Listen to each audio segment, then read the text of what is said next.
All right, everybody, I just wanted to throw a quick video together. A lot of people, we're getting into running season, a lot of races going on and stuff. And a lot of people get curious about, at the end of the race, why does their GPS always say the race was further than the advertised distance of the race? So I thought I'd kind of cover the way a lot of that happens. The first, if you're relying on your GPS, you can just forget about that. It's not all that accurate. It's not accepted by USA Track and Field. You don't have to take my word for it. There is actually a government website, gps.gov, and it'll talk about the accuracies of even their satellites. But just one thing, when we talk about smartphones that are GPS equipped, they say that at any given time, that's probably about 14 feet of accuracy. You take 14 feet here, 14 foot there, over the course of a lot of distance, that can add up. Some good GPS watches are quite a bit better than that, but everything's affected by the way the signals are bouncing off buildings and trees and other structures. Weather conditions can make a difference. They're just not considered accurate enough to be used to measure a course or to, for that fact, to guarantee anything while you're out there running that course. Like I said, there's a whole website the government's got up about GPSs that talks about accuracy. Check that out for yourself. So we've got that out of the way. How are courses measured? It's called the calibrated bicycle measurement. So a special device is put on the front of a bicycle. It's calibrated to a special course that's set up with a steel tape measure, and then that's what's used. I'm not going to go into all the details on that, but just to give you, this is the procedure manual for that. It's just a nice simple little 80 pages. So if anybody's interested in learning how to measure a course for certification, this is available on USA Track and Field's website.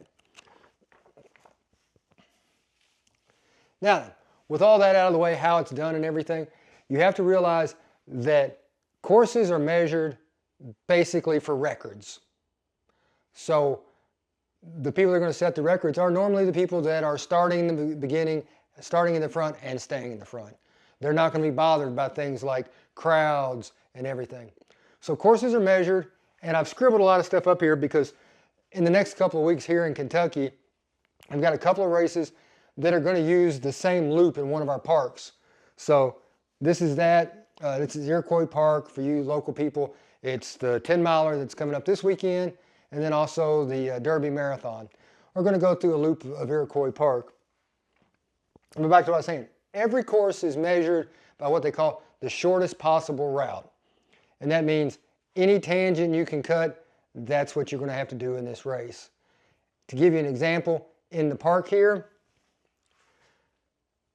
I've taken two routes. I measured the course with a calibrated bicycle, of course, but then just out of curiosity, I went back and ran it later in the week, taking the way I measured it, plus just the general exercise path around the park. And in that, the red line, I don't know if you can actually see it from that far away, is that line that stayed in the exercise path for bikers and runners and that kind of stuff. And as you notice, that is on the inside lane of the loop, okay?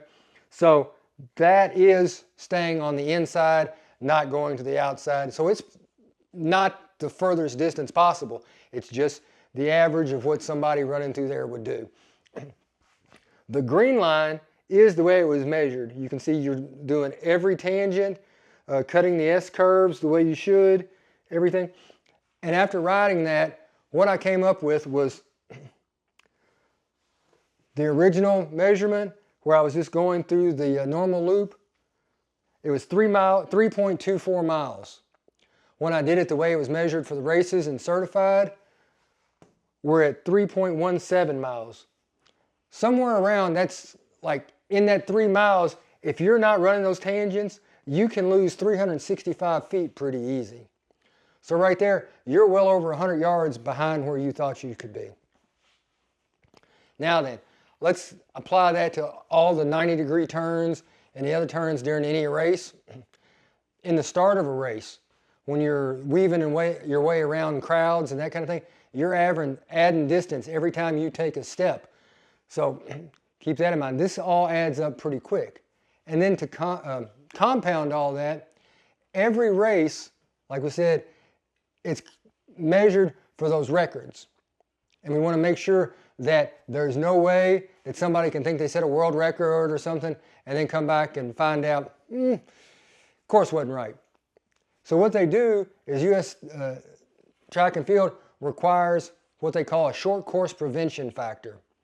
So you take the length of a course and you multiply that by 1.001. In this case, on a 10 miler, the 10 miles is 5,280 feet. Once you apply that short course prevention factor, you're already at 52,852 feet.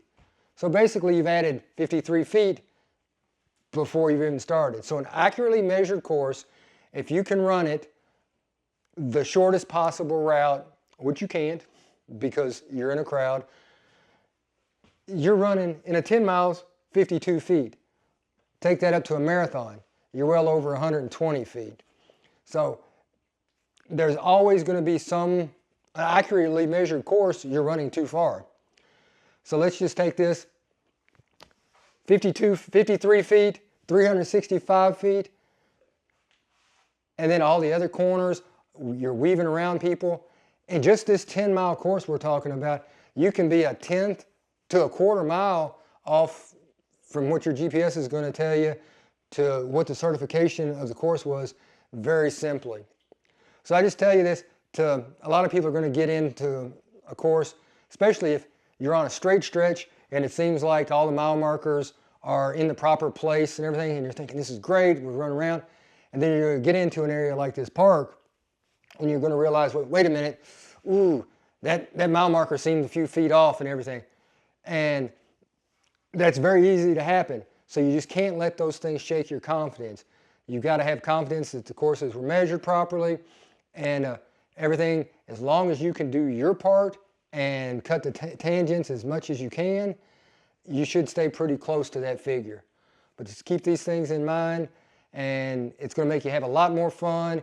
You're going to realize things at the end of the race and not have a lot of frustration and anger thinking somebody did you dirty by mismeasuring the course or something.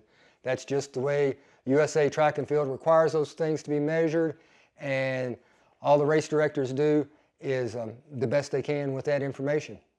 Thanks.